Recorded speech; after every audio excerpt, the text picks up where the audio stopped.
Good day, students. It is Professor Hovind, and this is your lecture on spiritual outcomes. Why have them in RE? What is this all about? So let's get started. We'll start the screen share.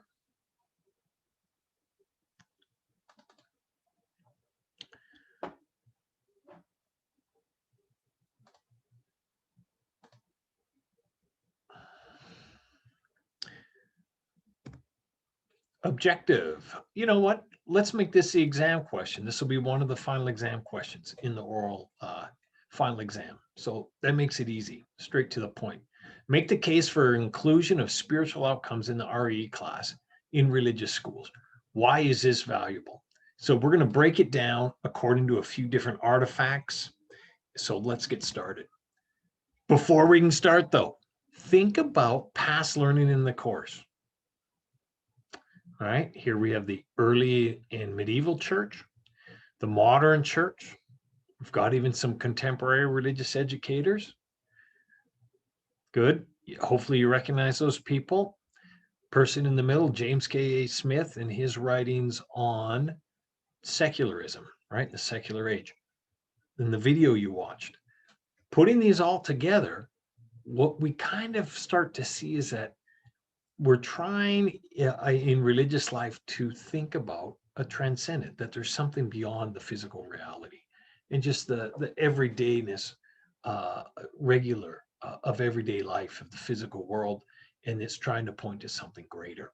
And somehow RE should touch on this. That's the idea, that it's not just a dry, sterile topic, but there's actually pointing to something greater. Okay, so how does a holistic vision relate to past learning in the course? Think of this. How do these relate? Gloria Durka, of course, she saw creativity, imagination as really as central to a religious education, which touches on the spiritual side of life. All right. We have the great American public educator who professed you still need moral education. It's not just about learning about topics, but you needed a grounded moral education about how to live. The early church, I have the picture of the apostles that's supposed to represent the Didache. Remember the learning that was taking place in there. It wasn't simply about memorizing texts, but it was about more of something of the heart, how to live one's life and how to engage, whether it be in worship through liturgy or how we engage and communicate with God, with Jesus. And then the last picture up there, the stained glass windows. Consider that. This is taking what the transcendent, God, something that's greater than what we see, using art, using images to tell a story, to capture our imagination, kind of in line with Gloria Durka somewhat. Okay, and that's the medieval time. So we see this drawing together of these different domains within past learning in religious ed. Artifact number one that we're looking at to make this case for these spiritual outcomes, the spiritual side of religious ed. And I've got this diagram from a religious educator, Marion D'Souza. She's an Australian religious educator who just retired recently. And she is saying this model about how we engage the world. So if we look to this model, okay, we have the emotional quotient. It's kind of hairy, scary, right? Like that's what our emotions are. We're up and down. They got us, their intuitions, but they need to be trained as well and learn from. Then we have the intellectual quotient that's around it. Okay, it's kind of, I think, all under it. Okay, we're learning. Okay, so we're learning intellectually, and then we have feelings that engage with our thoughts. All right, and how we understand things, intuitions, and then that leads to that the larger, the spiritual is at the very core. All right, about who we are and what we think of this life. What is our purpose? What's our direction? Okay.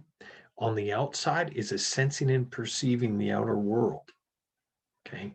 So we as human beings, we sense it, we feel it, we engage it with our intellect, our feelings have a reaction, and then it raises questions or direction about who am I? What's my place in this world? Reflecting on how do I interact with others? Where did I come from? These kind of things leading us to greater questions and greater meaning and purpose. Finally, from all that, we have the arrow coming out of the diagram. This is a transformed knowledge in action.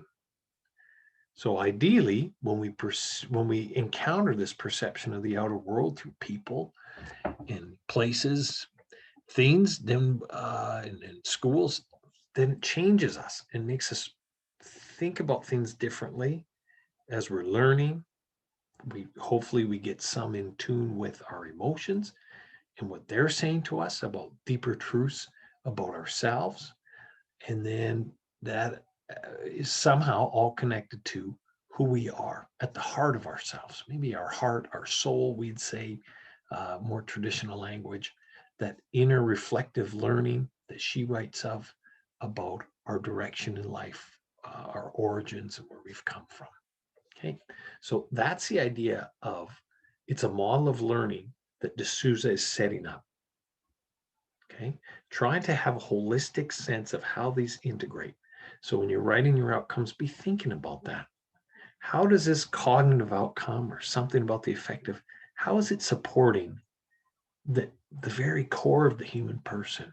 How can this hold them together? Because goodness knows we're always falling apart, and we need that glue to help us sustain us. Good. We can speak more to this in class, and the rest of the lecture is going to unpack it some as well. But this model is helpful. The second artifact I have is a YouTube video. So click on the link and watch these 7 minutes of the video. This is a professor from Columbia University in New York, one of the leading educational faculties in the country, and in the US, I should say, I suppose. And what she does her research on, and I would normally have the book in my hand, but it's in my office at work, is that she's looking at children's spirituality, the spiritual child. What Dr. Miller is coming at is not from any religious perspective whatsoever, but she's making the argument that spirituality is an important feature within the human person.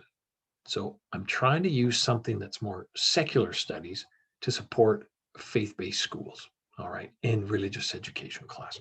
So the first, watch the video, and I'll just highlight a few more things here though. For Miller, spirituality is a larger category than religion. All right. So for her, it's like, well, she'd maybe say there's a Venn diagram. Here's religion, here's spirituality, all right, and they overlap. The Venn diagram, right? And so they're overlapping, and that's what she's talking about.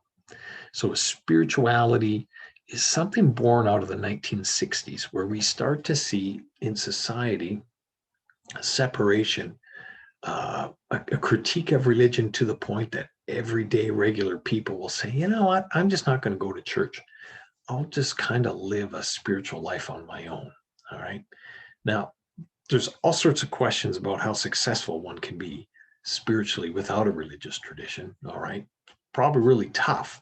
But the fact of the matter is, people that aren't religious still hold to this something in the core of them that is from God or more than just matter.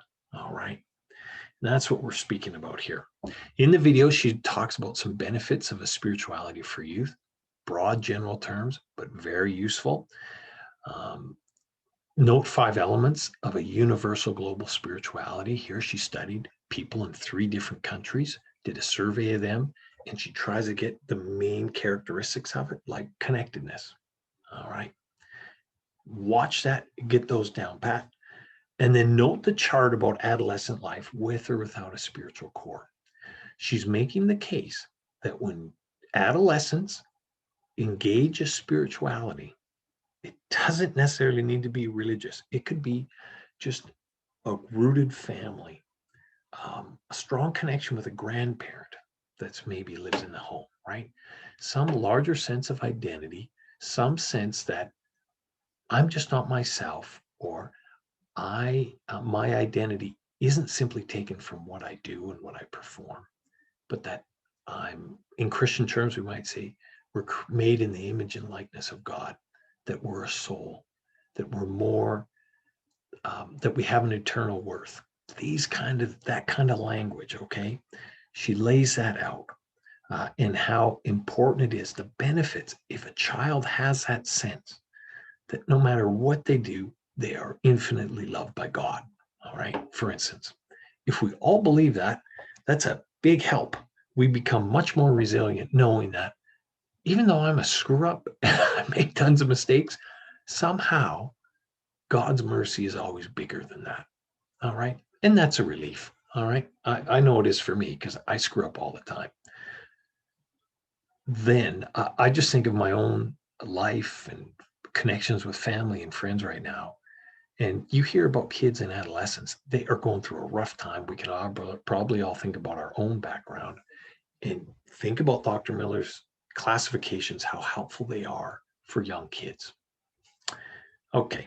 How does Miller's work support and the role of faith formation in a confessional or religiously affiliated school? That's your thinking. How could this help us out? Okay. Why might this be important for religious-based schools to be thinking about this and maybe advocating for it better? Watch a video, answer those questions. We'll overview that on Friday. An artifact.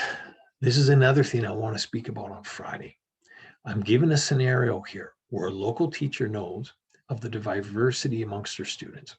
So she sees there's many Catholics, but many don't even go to church. Some different Christians, different practice too. There's maybe a notable Muslim population and many religious nuns. Okay, that's pretty typical, I would think, here in a high school in Edmonton.